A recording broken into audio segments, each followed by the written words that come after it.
Hello everyone, আজকে হচ্ছে ইলিশ মাছের মাথা দিয়ে কচু শাক রেসিপি। তো সেটা রান্না করছে শাশুড়ি মা। তো সর্ষের তেল এখানে গরম করে ভালো করে নেড়ে চেড়ে এই দিক দিয়ে ইলিশ মাছের মাথাগুলোকে ছেড়ে দিয়েছে নুন হলুদ মেখে। তো এপিট ওপিট করে ভালো করে ভেজে নিল। ভেজে টেজে নিয়ে এখানে কিন্তু দুটো মাথা আছে, তারপরে ছোলা ভেজানো আছে। তো এরপরে মাছটাকে তুলে নেওয়া হলো তেল থেকে একদম। এখানে ফোড়ন দিয়েছে শুকনো লঙ্কা, তেজপাতা আর গোটা জিরে।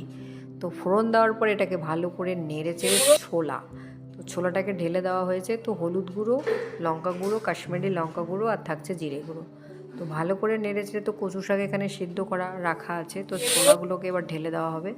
তো ছোলাগুলোকে ভালো করে নেড়ে চেড়ে নিয়ে কচু শাকটাকে দিয়ে দিয়েছি। তো কচু শাক দিয়ে ভালো করে আবারও নেড়ে চেড়ে ওই মাছের মাথাগুলোকে দিয়ে দিয়েছে।